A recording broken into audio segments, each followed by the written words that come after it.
of Down to Earth. It caught me off guard a little bit there. How are you all doing this morning? Thanks, everybody. It is Tuesday, and I'm happy to report that the elections are behind us. Just this past Tuesday, last Tuesday, we all woke up being very unsure of how this would entirely play out and having no idea how this was going to play out. But thankfully, it is over. Despite the lawsuits that are going, the lawsuits are just for show. It's kind of like I took your money and I need to show you that I actually spent your money for the purpose that I said I would. That's what the Trump campaign is doing. They know it's over, and it's over for him decidedly.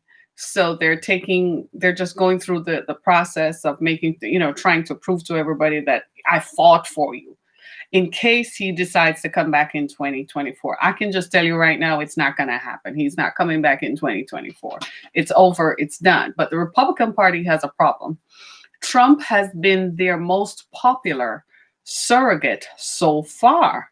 And so millions of people, literally 71 million people voted for the guy. And he still couldn't win because the Democrats outvoted him 5-1, it looks like. Because the Democrats are now, Joe Biden is probably now near 76 million votes. So it was a resounding victory. He won the popular vote by almost 5 million. That's a lot. That's a huge margin. But at the same time, though, we're still questioning so many people showing out for Trump, even in the midst of a pandemic. You've lost family members. The economy tanked. He obviously demonstrates that he's only here for rich people, but you still went out and voted for him. So the Republican Party is looking at this like, this guy has traction. We don't want to anger his base because even in pushing Trump out of the White House, that's why they're not getting around the idea of concession and telling him he should concede, because they don't want to lose their base. And it's also attached to the fact that there's a runoff election in Georgia that's going to happen on January 5th. They don't want to push and further alienate people. Now, to be honest with you, it's highly unlikely that the Republicans are going to get any of those Senate seats in Georgia. It's not going to happen. It's not going to happen. I can tell you that. Why? Because the people who probably would have been on the fence and who are getting a second chance to vote are going to look at how Trump has acted in the since the elections happened, and they're going to be like, just now. We don't want these people there. One of the candidates in that, Miss Loeffler, Senator Loeffler, I discovered is a very wealthy woman. She's valued at her net worth is 500 million. But more interestingly, is that her husband is the president of the New York Stock Exchange. And you wonder why under this administration, the stock market boomed. So yesterday I had a caller who took me on and was ready to tell me to get out of the country. He was very disrespectful, very hateful, typifies the typical Trump supporter who hates everybody, ignoring the facts that this is not his country because he doesn't own it. His name is not on the title for it. And secondly, your ancestors pillaged and robbed the people who were here before. So it's kind of like not your country. So that's a wake-up call. So I reminded him that my birthright is vested here because my ancestors worked for 250 years without getting paid. So that took care of that effectively. Should have shut him up, but I guess this is the thing with these people. This is the divisiveness, and this is the thing I've talked about endlessly, the divide and conquer mentality and ideology that even after the elections are over, as Americans, we're supposed to shake our hands and say, okay, we disagreed. The elections are over. Can we go back to having a beer? Can we go back to having a drink? Can we go back to unite around football? Can we go back to unite around this great country that we all love so much and that we just want to be, we're so happy that we live here. I hope that that happens. It probably is not likely to happen for some time because the seeds of divisiveness. And so they're going to try to find, even after Trump is gone, and they are going to make sure he's gone. Trust me, give it 6 months. Donald Trump is going to be surprised that in 6 months, nobody will be taking his phone calls. Because once the swearing in happens, the focus is now going to shift. And if you don't believe me, just watch the runoff elections in Georgia. You will get a pretty good idea of how bad this is going to go for him after the runoff elections. because the Republicans are not going to win that. They've already cursed out the governor of Georgia, the secretary of state, their own people who are Republican, by the way, by accusing them of rigging the election and so on. No, just because they didn't make you win, what did you want them to do? They're running a fair electoral process that they are cognizant that they could go to prison for. Nobody wants jail time. Nobody's encouraging wearing orange jumpsuits and stuff. So when this runoff election happens, it's going to give you a pretty good, but Donald Trump is over. That the Trump is over, but the divisiveness that he caused is not over. Evidenced by the fact that somebody called into my show yesterday to curse me out and tell me off. And I'm a broadcaster. I'm paying for my airtime. He's not paying my purse. He doesn't own the house I live in. He doesn't own my properties. He doesn't own my businesses. He doesn't write me a check, but he called to tell me off. That just shows you the plumbness of these people, that they think they can get away with it. Well, I know he's listening because I know he would come back and want to hear some more. And I hope he does. And I hope he brought a lot of surrogates with him, because I'm going to tell everybody on Twitter, come listen to this dude. And I'm going to get his name and look him up and put his picture out there so everyone knows just how racist people can be and just how terrible people can be. This is exactly what we're talking about. I would seek to remind people that we're still in the midst of a pandemic. And the cases are spiking in Michigan. At this time, the cases are not spiking in the Detroit area as happened the first time. This is coming from northern Michigan to mid-Michigan, where a lot more Caucasians live and a lot more white people live there. So the cases are out of control. Do you know yesterday Michigan reported over 9,000 cases of coronavirus? Look at my face. Just look at my face. I am like, I literally took a breath. I found myself yesterday breathless at that revelation that I saw streaming on that came up as a notification on my cell phone. I couldn't believe it. 9,000 cases of coronavirus. Dudes and dudettes, we have never had these many cases, not even in the first wave. We are sitting in dire, dire straits. And into this debacle comes the Affordable Care Act, commonly referred to as Obamacare. And the Republicans have decided that this is their thing. This is their shit tick. This is the ish that drives them. They're going to repeal the Affordable Care Act right here, right now. They have submitted their case to the Supreme Court, where Trump has appointed 3 people. Just like that gentleman said yesterday. He's not a gentleman, he's a jerk, who called in yesterday and told me off by saying that we're going to take this to the Supreme Court, as if the Supreme Court is the law. Dude, they're going to change the Supreme Court, and they're going to change the makeup of the court in just a bit. They're going to put Pete Buttigieg or another person who is either LGBTQ on the court, either Stacey Abrams or someone else, and they're going to put more Black people and Latino people on the court just to make sure you cannot call into my show and tell me off and tell me to get out of the country. It's not your country, it's my country. I pay taxes here. Okay, so get off, right? So when you look into this debacle comes the Affordable Care Act. And you have to ask yourself, seriously? And you say to yourself, well, maybe the Republicans feel that 71 million of their people, obviously, they didn't think it was a big deal because they voted him back in.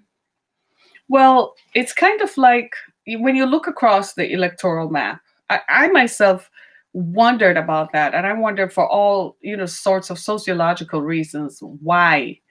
And, people can say, well, he acts like a dictator. So the fascination with that. But I think it's more about the messaging than anything else.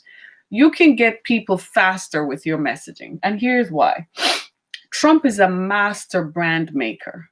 Trump recognized early that he does not have the intellectual prowess needed to become president of the United States. He knew that. He could not sit and think in straight sentences and able to decipher meaningful change on a global level. He couldn't have those conversations. He lacked a basic understanding of governance. And he didn't even have geography as his backbone. He didn't even know that Puerto Rico, for instance, is a territory of the United States, meaning that it's politically connected to the United States, even though physically it's not. That's kind of very lacking. That's basic civics lessons, right? So Trump understood that. So he attacked the presidency and politics the same way he attacks everything else. He treated it like it was a show, right? So he presented himself to the public as the out there politician who is bold enough to say what other politicians are not bold enough to say. So he presented himself like, I'm bold enough to say things and I can say it and the people will love it. And he was right. The people loved it. They lapped it up. He was saying exactly what they wanted to say. When you look at the electoral map of 25, 30 years ago, most of the country was blue because it was what? Working class whites, working class people who made it up. The Republicans were the party of the elite. Remember that? The Republican Party was never for the working class person. It was always for the elite. So most of the country was blue. That was 30 years ago. Well, what has happened over time is that as more people start leaving the working class, as more people, other people of color start coming into the country, becoming naturalized, more people of color coming into the country, they take a grim look at what looks like it's going to happen. So initially the Republicans said, well, let's go after the Latino vote. They're closer to conservatism as espoused by Republicans and Republicanism. Conservatism as defined as love of God, faith, love of family, love of country, that kind of loyalty. So the Republicans went after the Latino population and they subscribed to it, irrespective of the fact that that's just emotional. Because behind that, the Republicans really don't care about anybody else if you're not rich. But they cloaked their message and their delivery. So what the Republicans have done is their delivery was always very mean. Their delivery changed. Their delivery was, I'll smile with you, but I'm stabbing you in the back. I'm still going to effect draconian policies that are going to marginalize, disenfranchise people anywhere you live, the people who look exactly like you. But on TV, and when I come to shake your hand, I'm going to smile with you and you're going to vote for me. Trump didn't do that. Trump just called a spade a spade. If you're a toad, he called you a toad. And because he's a showman and he's a celebrity, then the celebrity culture and the people behind him, they wanted to be a part of that. So he became their hero because he's now saying exactly what people wanted to say, because the economic policies of the Republicans have disenfranchised more Americans over time than anything else. People can't buy a house. You don't have a job. Job security went out the window. You think, what's his name, Clinton is responsible for it? Clinton just effected globalization as a way of making money. The problems had already started prior to, let's be clear, Reaganomics in the 1980s made globalization that Clinton espoused a reality. You see what I'm saying? Good morning. Somebody's saying me good morning. Good morning, Eric, right? So Clinton just created an idea and formulated an idea around the idea that if we go overseas, then it will make American companies more productive. But that was because of Reaganomics in the 1980s. So now, Eric, just tell them for me, right? so now what you have is that people are now saying, oh my God, well, I am white, therefore I'm Republican. The Republican Party has never been interested in working class whites. That's not their base. Their base is republicanism. But over time, people started gravitating towards it simply because the makeup of the Democratic Party changed, because the Democratic Party supported workers and workers' rights. The Democratic Party is interested in unions and unionization. The Republican Party does not like unions because unions are what? A threat to someone who owns a business. Someone who owns a business wants to know that he has the power to hire and fire and he doesn't have to pay his workers anything. Clear cut and simple. That is what you're seeing play out. So now here comes Trump. And all those people who had left the Republican Party, who were still like, oh, I don't know, they kind of like the Bushes and those other rich people too much. All those people, suddenly Trump comes and he brings them all back. So Mitch McConnell et al. And all of them sit back and they're like, we have to handle Trump with kids' gloves. That's why when Trump was throwing a fit and doing all that stuff, they didn't say anything to Trump because they didn't want to anchor his base. They wanted the people who vote for Trump to vote straight Republican down the ticket. And that's exactly what they did.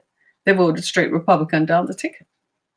What has happened, what is going to happen in Georgia is the Republicans are going to lose those 2 Senate seats. Because right now, Biden is about to win the state of Georgia and add to his electoral vote count. And the people now who are watching how the Republicans are acting after this, they're like, nah. So all those people who are needed, all those votes that are needed to cement those seats for the Democrats, those people are simply just going to say, nah, enough of this. Enough of this. This is too much. They're not going to give the Republicans the power they need to control the Senate. It's just not going to happen. I have a viewer who is saying some stuff here. People follow emotion and don't do analysis on policies. True. Trump has no resume. All people who want him to create jobs do not realize Trump products are made overseas. He doesn't even follow his own rhetoric. Absolutely. And that was another dynamic to the Trump dynasty that most people had not internalized, was that Trump solidly was not even an American manufacturer or producer, as much as Republicans love to say that of all the 2 parties and of all the 2 people who follow them, they're the most patriotic.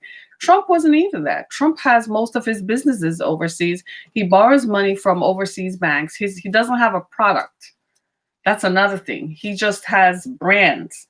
He doesn't have a manufacturing product. He has brands. And the marketplace in America is that if you want to get the working class vote in Michigan, Wisconsin, Pennsylvania, and so on, you got to be able to get people who are involved in manufacturing. Now, by the next election in 2022, by 2022, the Democrats are going to get Ohio back and Indiana back, because they're going to be successful at getting those local elections won. The 2022 local elections that decide a lot of the state senators and the local legislatures, the Democrats are going to win that. It's just going to be a wash, because people in about a year, 18 months from now, a lot of working class white people who had supported Trump, and a lot of people who earn less than $100,000 a year, because that's mostly his base right now, are people who earn less than $100,000 a year. A lot of those people are going to wake up a year and a half from now and realize that, damn, I made the mistake of a lifetime. You put your trust in a man who not only is not loyal to America because he doesn't have products made in America by Americans, but you put your trust in a man who, for all intents and purposes, is simply going to has destroyed the country. So I say to everybody, don't worry about all the stuff. He's not going to concede. The Constitution does not require the opposing candidate to concede in order for the election process to continue. That's not a requirement. What is a requirement is that the GSA, the Government Services Administration, move ahead and do their job. And again, Trump had that locked in. See, they looked at all of this because they knew that this was coming. They knew that there was no way Trump could have won based on his rhetoric against immigrants, based on his rhetoric against Black and brown people, based on the George Floyd debacle, based on the handling of the pandemic. They knew that. So now what you're finding is that all the Republicans are lining up behind Trump because what? They want the votes to go forward in 2022. So up until 2022, they're still going to say that Trump lost the election, that the elections were rigged. They're still going to maintain it, not because they believe in Donald, but because they like the people whom Donald brought. So something is going to have to happen to make the people who supported Donald not support his rhetoric anymore until they realize how much danger the country was in. Because they claim to love America more than you and I. So until they realize how much danger the country was in, they're not going to see it. You see what I'm saying? That's just the straight up facts. So don't worry about all the posturing and pontificating. They know they're not likely to win because you have to have the evidence. If you're gonna, it's just, it's. Have you ever been to court? Anybody ever been to court? Right. You ever had a traffic ticket? That's what I've been to court for. If you maybe like what 12 years ago, 15 years ago, it's longer. Good God, it's been a while. If you ever go to court, you have to bring the evidence. So if they say that I was speeding, they have to have the copy of the citation from the police saying that I was speeding, right? Okay, you have to bring the evidence. They don't have any evidence, not because they don't have access to election records, because there is no evidence. As a matter of fact, one Trump supporter had requested a ballot in his dead mother's name. And the rest of us are like, dude, seriously? You do know that when people die, it is recorded in the county registrar of births and deaths. And you do know that when they send you out a ballot, you do know that they did check. You do know that, right? Okay, so you apply for the ballot, and there's a little thing that says, "Are you a citizen?" Bomb. That's it. Don't they ask you for your name, date of birth, social security number, because people have different names. Okay, all right. So they do check. I am just amazed at how people don't know how government is. I'm amazed. So help me out a little bit, right? So they do check to see how much, and then when they check, you send back a ballot in some dead person's name, you're going to jail. That's election fraud, and that's a felony. I was very amused when I saw yesterday that the attorney general is going to. He fired the person who is in charge of electioneering. And I'm like, you're overturning the work of your own agency, because here in Southeast Michigan, last week, the U.S. attorney who was appointed by Trump explained how much his office was doing to avoid election fraud. I mean, come on, people, like, get your act together. Like, can you coordinate? Your office knows the truth and know they have to comply with the law, but you're over here saying people committed fraud, but you don't have any evidence. How are you going to go to court without evidence? You accuse somebody of killing someone. What is the evidence? The evidence is that the person is dead, right? And you can say definitively the person showed up, was at the place at the time when the murder was committed. That's the evidence. You can't go to court without evidence, so they don't have any evidence. So don't sweat the small stuff. We got to move forward as a nation. Don't sweat it. That's not the issue. They're doing all of this so that they can convince their supporters that they still have them, because they need two things. They need the Georgia elections, and they are looking forward to 2022.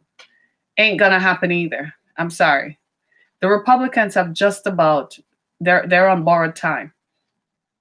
They've dismantled their party by support of Trump and backing Trump in everything that he did. And they can't see it yet, but the long-term disaster and the long-term detriment that it has done will become evident over time. And that's when they're going to realize that. So into this foray comes this thing today that the Trump administration has submitted to the Supreme Court, their arguments for repealing Obamacare. Now, this was something that the Trump administration had said it was going to do from day one. Inside of Obamacare is the condition for people with pre-existing conditions to have access to healthcare, so you can't be denied healthcare. The Republicans want the whole thing repealed for no other reason than, guess why? Because it has Obama name on it. No, the real truth of the matter is Trump created this debacle because he wanted to rename it Trump Care. Obamacare is an effective plan. Actually, Obama shouldn't even take the credit for it, because it actually came from Mitt Romney, who was the governor of Massachusetts, who actually created that universal health care in Massachusetts. Obama just said, if we have a similar plan, why can't we take it nationwide? Because he decided to take it nationwide, they called it Obamacare. Trump hates that. Trump hates any idea of competition. You heard him say that he's not accustomed to defeat and he doesn't know how to handle defeat. He's a liar. He's had 6 bankruptcies. That's defeat. Trump has never really lost anything in his life. He walked away from marriages, so he's never had somebody leave him. He's never lost anything. He hasn't gone through the pain that most of us, the pain of living, the pain of the human condition, losing someone you love to something irrevocable like sickness or death. The pain of human condition like losing a job and not being able to, can't keep your house. Trump does not know that, so he can't identify with that. So hence he makes fun of people. And the people in his audience are standing there and they're loving it because somehow it appeals to their base nature to make fun of the condition of others. You've heard some of those very working class white people say the same things. At least I am not black. It's sort of like saying, even if on your worst day as a white person, no matter how bad it is for you as a white person on your worst day, at least you are not black. That's how they look at it. And it's sad that this is the mentality that most of us grew up in, and our parents and grandparents. And to this day, we're still seeing it happen. Now, the problem I have with the Affordable Care Act, I'm going to be honest with you, is the condition that it has with pre-existing conditions. You know what is bothering me right now? I believe that 2 years from now, a lot of people are going to develop other illnesses as a result of coronavirus. Coronavirus is going to be what? A pre-existing condition. Who's going to cover that? I am at a loss as to why working class white people who cannot afford health insurance on their own, and most of whom have family members or themselves are on Obamacare, think it's a great idea to repeal it just because a black man's name is on it. That's all that it is. It's clear cut. So you want to repeal it in the midst of a pandemic. Now, check this out. He has rammed the Supreme Court with his surrogates. So more than likely, it is going to be repealed. Don't sweat it. Don't worry about it. Because when Joe Biden is sworn in after January 20th, they're going to pack the Supreme Court and reinstate Obamacare just like that. Because you cannot run a country and not care about all the people in the country. And the people are not going to forget the Republicans' role in repealing Obamacare when they have sick family members, sick themselves. A lot of rural whites are where Trump got his voting power. Rural whites are disconnected from the mainstream. They listen to Fox News, who became Trump's mouthpiece and bullhorn, because Fox is owned by Rupert Murdoch. He also owns the New York Post and bought the Washington Post. That's why you see some crazy stuff coming out of the Washington Post. You're like, what the hell? Where's journalistic integrity? It left with Rupert Murdoch. So rural whites don't have, they just shut themselves off. They don't want to hear the truth.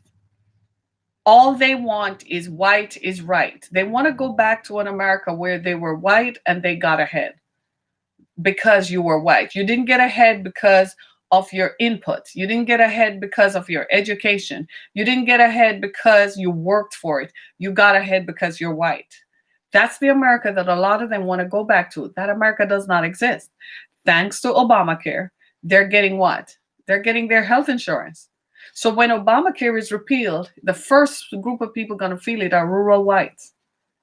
They will not be able to get their medication. I was at my doctor a couple weeks ago and I asked her, as a practicing medical professional, what's going to happen.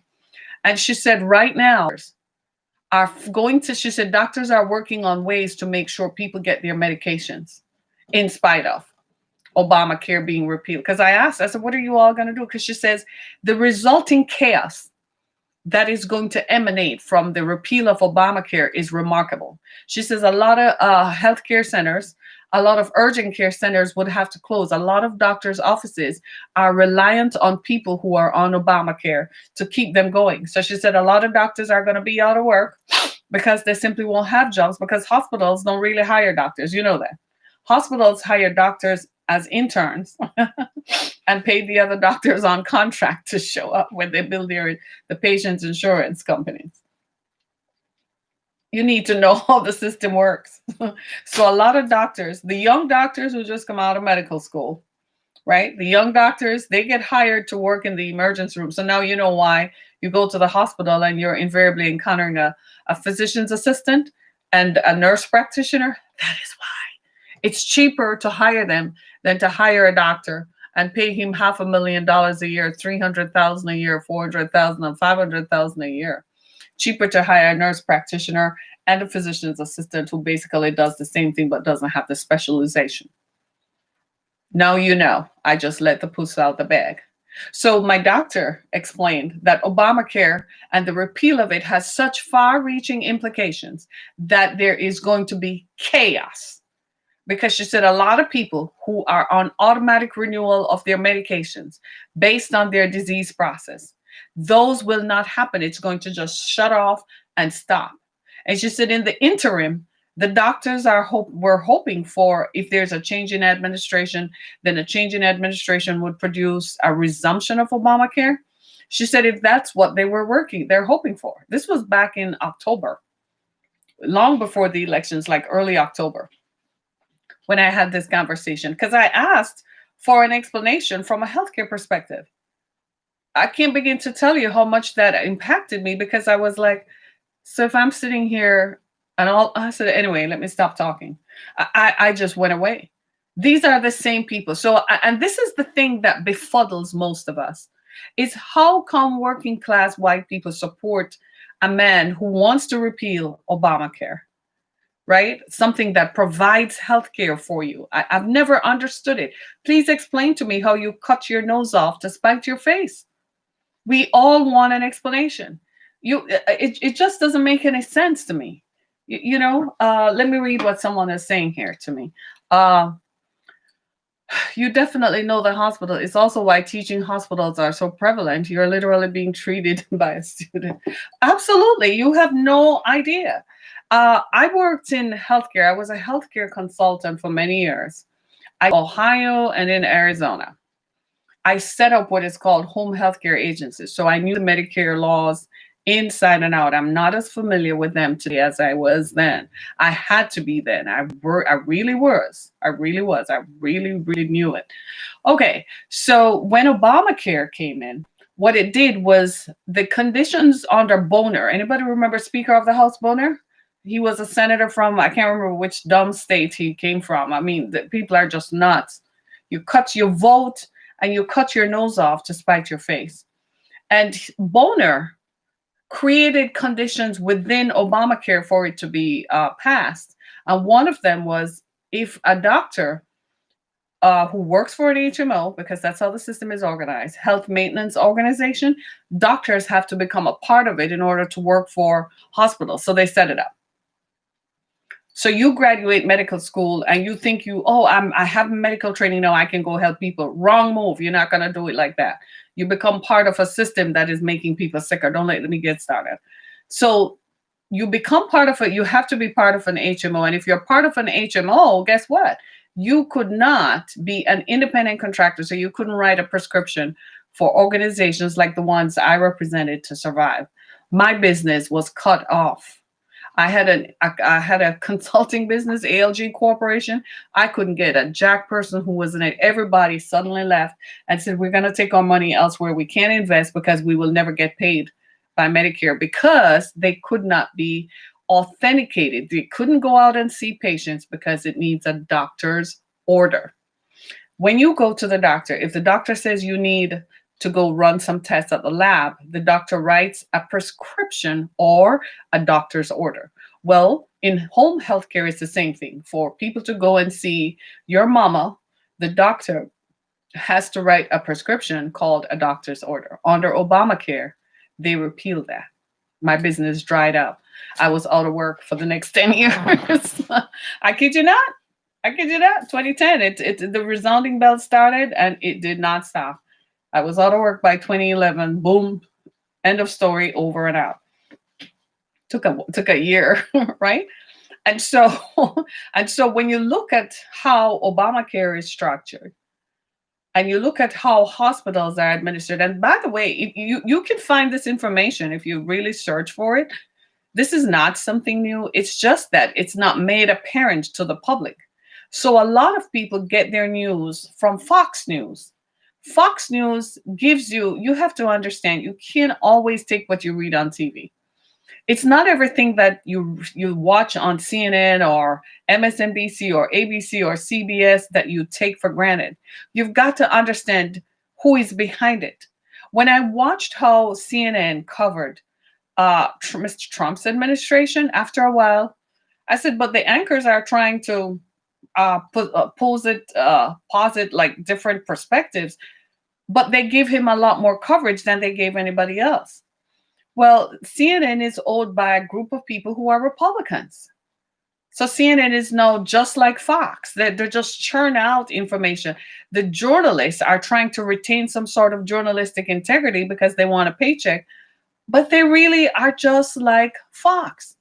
You look at ABC.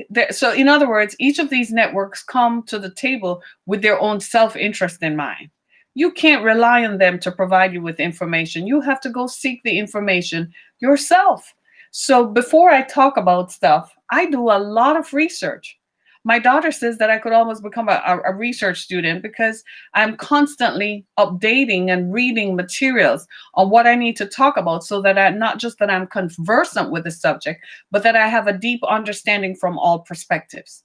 So when I come and tell you that the repealing of Obamacare is going to be problematic, it is going to be extremely problematic, not just for the end user, the patients, but it's also going to be problematic for who? For the people involved in healthcare, for the entire healthcare sector. Right now, they are, according to what I've been told, they are formed lobby groups who are going to lobby for certain changes to be made because it is not going to be advantageous.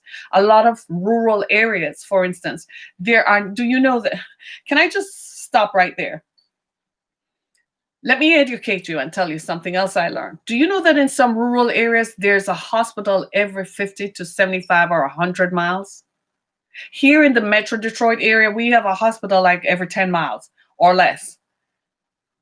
We have hospitals like 3, 4, 5 miles, you can find a hospital. In rural areas, hospitals are like 50 to 75 to 100 miles. So if someone gets sick, what happens?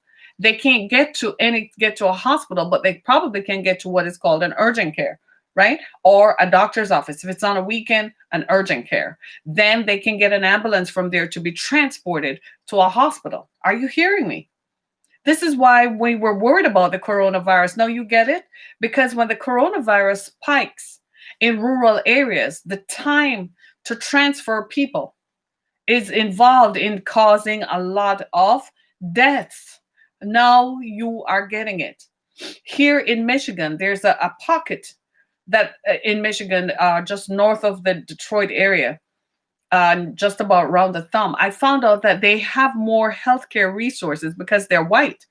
So there is that racism in healthcare as well that has contributed to that because their population is nondescript compared to the 6 million people who live in the Southeast Michigan corner here, especially in the Detroit Wayne County corner. Are you hearing what I'm saying? These are the facts, but you cannot tell Trumpsters, you cannot tell people who support Donald Trump. And I know that man is listening to me this morning who called in. He sounds, because I've seen his number before. I know he's listening because he gets the facts.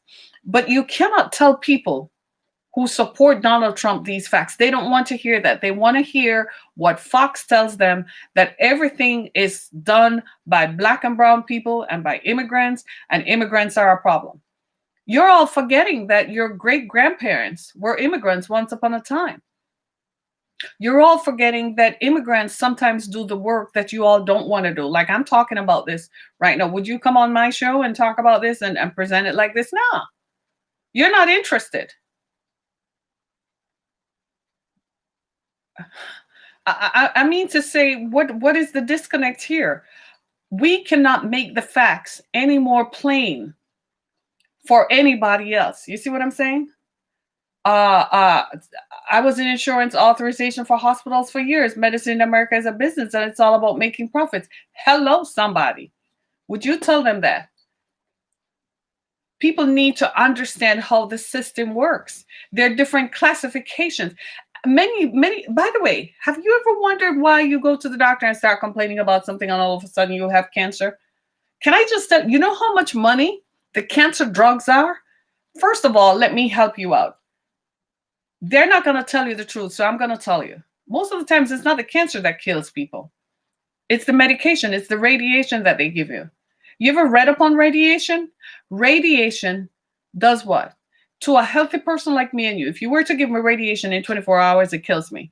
It shuts down your major organs, causes hair loss. Listen, shuts down your major organs, causes hair loss. Sounds familiar? So you are taking chemotherapy, which is liquid radiation, and you wonder why your hair gets lost. And then your major organs start shutting down, and they tell you that cancer is advanced. Nah, it's not the cancer that kills you, it's the drugs. But you should check out the bill from your insurance agency, from your insurance company. Check out the bill that the doctor who is dispensing that, check out the bill that they send to the insurance company. That's why medicine in America is a big business. Now you get it.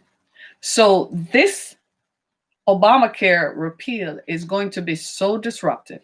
It's like the Republicans on the one hand are big business. The hospitals have lobbyists who pay lobbyists to go, lobby Republican representatives.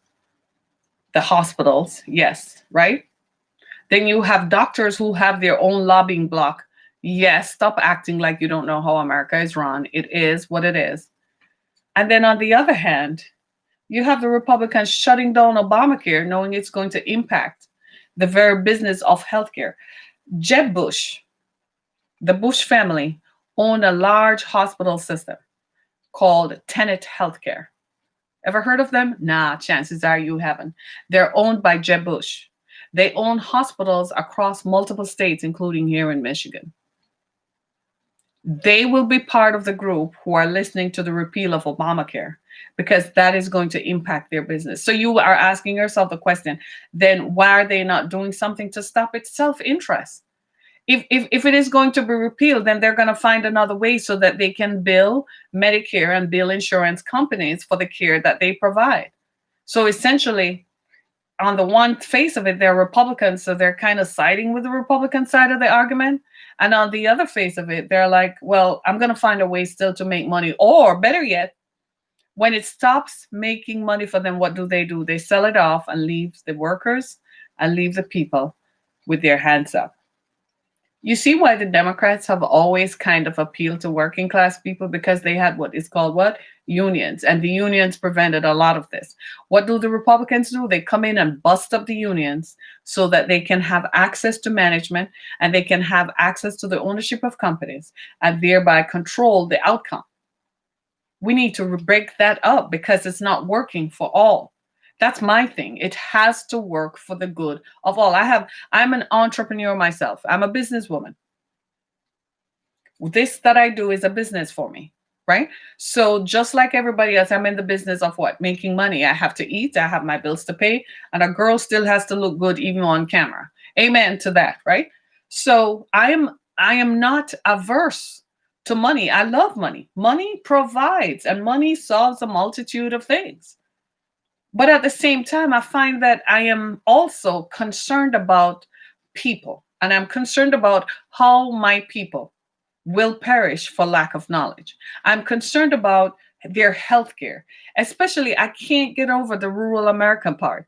I cannot get over because despite the fact that they're white and they're racist, I'm looking at their humanity, not their color. I'm looking at their humanity, not their politics. And I'm like, how are you going to get your blood pressure meds? How are you going to get your diabetic meds so you don't have neuropathy? Especially as we approach winter, and many of them cannot. get out. So they have an arrangement with their doctor. They call into the pharmacist and says it is out. The pharmacist send them a text. They click on the text and the pharmacist renews it and mail their medication out to them so they don't have to get into their little trucks and drive over 30 miles to the nearest pharmacy because they live in rural America.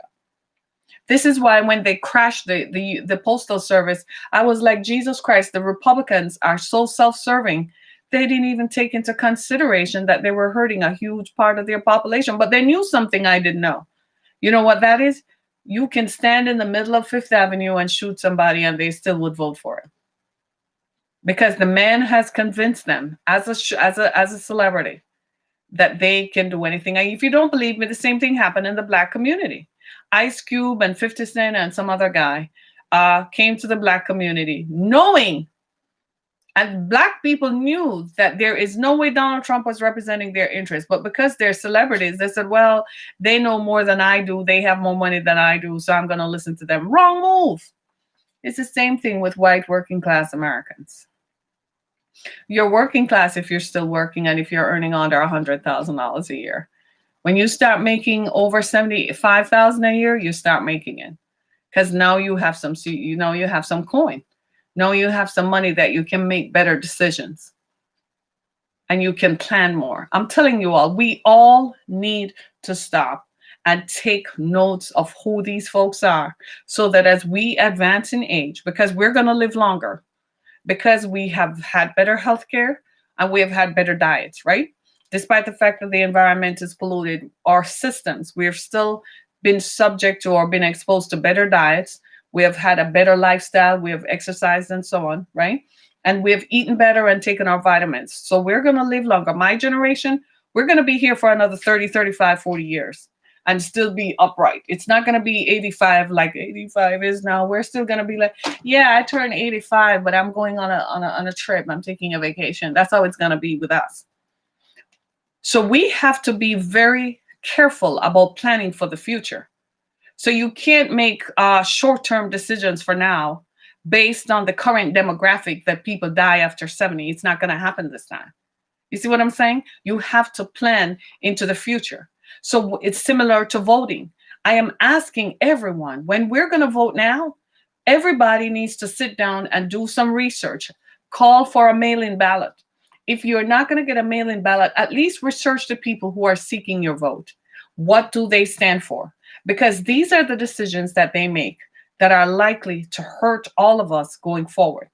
Today, they're going to repeal the Obamacare. They're going to repeal it because that was a campaign promise, and Donald Trump is doing it for no other reason because it has a black man's name on it. That's it. But what is going to happen to people who have children at home? Can you imagine you have a disabled child at home? Who's going to pay the doctors for that child? Who's going to pay for the medication for that child? You have a disabled spouse at home who worked and is now ill because he got injured on the job.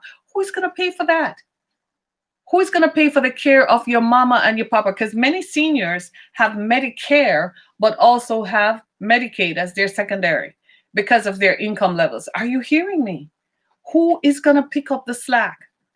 Who is going to make sure when this is all said and done that come 1st of December, people will be able to get their medications?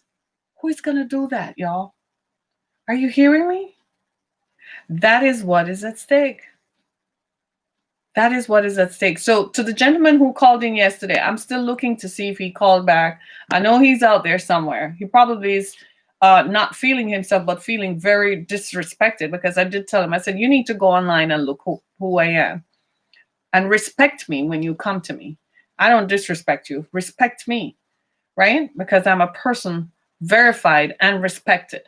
And I'm a person who deserves respect because I don't go around and disrespect people, right? We need to really look into this, but I'm here to reassure you, even if they repeal it, even when they repeal it, if it goes through, do not sweat the small stuff, okay? Don't worry about it. It's going to be re-implemented after January 20th because listen to me, look at me. There are too many sick people in this country. And I know some of you, you're in your Aki right now. You're just in your moment and you're euphoric about electing a man who looked you straight in the face and told you he was going to kill you off anyway. And he smiled with you. And he posed in front of you a lifestyle that you want to attain to, but you can't get there. He lands in the middle of an airfield on Marine One, and you all think, whoa, look at that. Look at that. I want to live like that. Big pimping and so on. Listen to me very carefully. That same man is about to shut your life support off. You know what that means? There are a lot of people on life support whom ObamaCare is taking care of who are going to be cut off. A lot of people right now who are so worried. They're the 75 million who voted for Joe Biden. Everybody else is just pretending. I look at you all and I'm like, show me what you really have. Show me how much debt you have in comparison to how much income you have. Because people like to show off. Eric, I'm sorry. I'm just kind of straight and blunt. I'm like, show me what you got.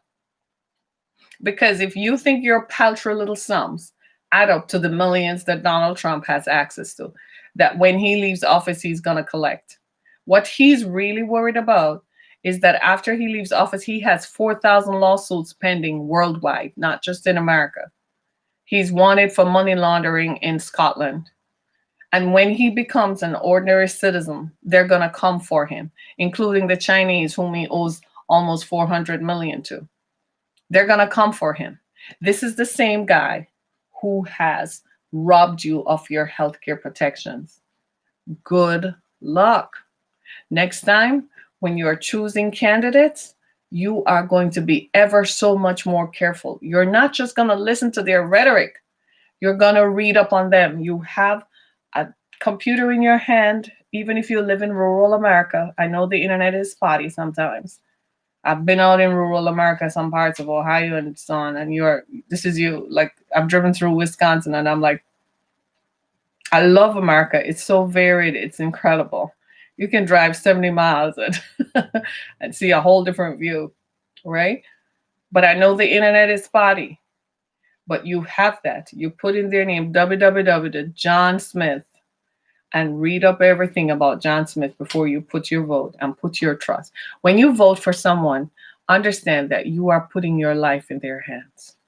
You are literally putting trust in them that they're going to take care of you, because they're going to do what? Implement policies and execute policies that affect your life. It affects your property value. It affects your insurance. It affects your life. It affects your money in your 401k. It affects your, like, damn it, Harriet, but I'm a millionaire and I'm not going to get a return back. But that return was stolen anyway. The IRS is going to audit everybody who got those tax returns. Watch my words. It may not happen this year. It may not happen next year. But know that in a few years, everybody who got those fantastic returns, especially the stimulus foolishness that came out the first time, that stimulus business where people who earned over $1 million could get a refund, could get a stimulus of $1 million or more, the IRS is going to audit everybody. They've started already. You just haven't been notified yet.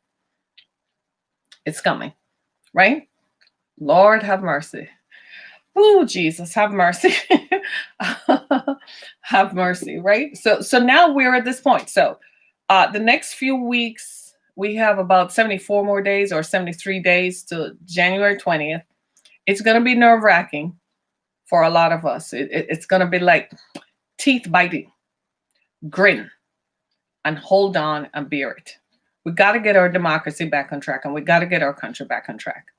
So we're going to shake a little bit, but understand, as much as he's a threat, Donald Trump does not have the capability to totally annihilate America. He doesn't have access to the nuclear codes. He never really did. They kind of took it from him the first time. He just thinks he has it, but he really doesn't have it. He wasn't the keeper of it. The military is not going to tell you. They kind of, when they realized where he was swinging to, they're like, oh, no, we can't do that. We can't do that. Trust me, they did not. But they're not going to tell you. They're going to smile in your face and tell you something else. So you don't have to worry about that. You also don't have to worry about anything else. You're going to have to trust the process and trust that God is in control. I know it doesn't look like it because Christian evangelicals are preaching up a storm. They too have a lot on the line. They're the ones who have those $1 million refunds who are going to be audited. So they have reasons to be worried because they're being propped up and protected by a lot of the local laws and the local people around them because they have questionable finances, and they too are going to be investigated. Trust me on that. A lot of them might be wearing a different kind of suit when this is all said and done. Not for any other reason than they were grifters. That's all. That's all it comes down to. Next time, look carefully at the people who are soliciting your vote. Look carefully at what they say so that you don't end up putting your trust in the hands of a grifter who, when it's all said and done, is going to move on and go back into his mansion. And you are sitting out on the stoop with no health insurance, no money, no food stamps, no nothing. Everything is cut off, right? I got to go, folks. It's an hour. I got stuff to do. Hey, I think he fired Esper due to his refusal to engage in a future action and not his reaction to the tear gassing. I think so. But Esper had resigned because he saw this was coming. I think he fired him for that very same reason. Because Trump wants people. This is a guy who likes to make big announcements. He likes attention. That's why he went and hung out with Kim Jong-un and Putin, who are dictators in their own countries. Trump does not want to be seen as a loser right now, because that's what have you seen the newspapers from all over the world? If it's one thing they're collectively all saying is that he's a loser. That is affecting him. It affects all of us when we lose something. Have you ever gone for something and lost it? We all have. So we've all experienced loss and losing something that you wanted and worked for and tried to attain. We all have. But Trump is not the kind of personality who walks away from that. So he's going to try a number of things. Trust me, he's going to try a lot. It doesn't mean he's going to win, though. He's not. And especially when it comes to military, I hate to say it, but they don't have his back, right? Exactly. He wanted Esper, right? But it's not going to happen because come the way the Constitution is written, the way the country is organized, come January 20th at noon, you're out. His constitutional authority. That's why it's 4 years. It's not the election that just makes it 4 years. It's the time you assume power. The time you assume power, January 20th, 21st, every 4 years, that's when your 4 years start. And it starts and runs out January 20th, 4 years later. He assumed power on January 21st or 20-something, 2017. Well, come January 20th, 2021, it will be what? Exactly 4 years, right? So he's going to have to go whether he likes it or not. And he's not going to go willingly. He's going to say, I'm going to give this up. Wait on watch what happens. See, right now he's feeling all the bluster. Right. Exactly. They will remove him forcibly. The same Secret Service who were part of his detail, they will remove you forcibly. But watch what's going to happen. He's going to bluster right up until December. He's not going to quit. I said this before on a previous podcast. Donald Trump is not going to concede until December 31st. He's not going to give up until then. He's going to bluster. He's going to do everything in his power. He's going to threaten military strikes. The closer he gets to it, is the more desperate he's going to become. And then he's going to and then it's not going to be until after that time when he realizes that there is no place that he can go. That's when he's going to say, okay, I guess. And by that time, the damage. But the good news is the damage is not irreversible. They are going to put ObamaCare back because it's important, because there are a lot of people who have disabled relatives and a lot of people who are dependent on it. A lot of people who need their bipolar meds, who can't function without it. And you and I don't want them running around in the streets without their bipolar meds and their schizophrenic meds. Come on now. A lot of us have family members who need their meds every month. A lot of us, there are a lot of people who are worried about their parents. You live in one state, your parents live in another state. If their meds don't get delivered to them because they're homebound, right? And they're homebound because they don't have the ability to move around. If they don't get their meds delivered, then how are they going to survive? A lot of people are worried about that. A lot of nursing homes get paid. You have your parents as constant in a nursing home because you work so frenetically. You can't take care of your parent. For you to stop and take care of your parent, you'd have to stop working. That means your life comes to a halt, right? You can't, if you were to take some money to pay them, you don't know if they're going to give them the 24-hour. Thank you so much, everybody. Be blessed.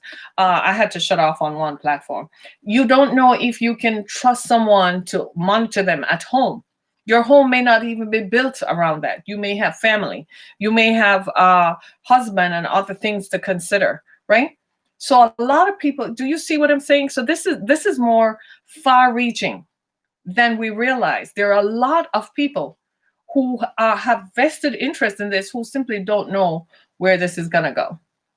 It's the craziest thing. There is a lot more involved than what we are looking at. And I'm afraid most of us have not taken the time to really consider and to really think about what we did. It is very important that we understand the processes of government and how they work. You can't just see somebody getting up. Here in the Detroit area, for instance, you see all kind of people just suddenly saying they're going to run for office. I'm like, what is on your agenda? What are you passionate about? I want to hear what is it that you think you can change. Because if you don't think that you can change anything for the better, then I don't think you're worthy of public office. But we don't do that. We listen to some guy who is the showman who comes out and dance to Macho Macho Man, and we say, yeah, that's my guy. I like that guy. He's going to take away your parents and your grandparents' ability to live right now. Good luck. How are you going to recover from that? Right? Thanks so much, everybody. Peace.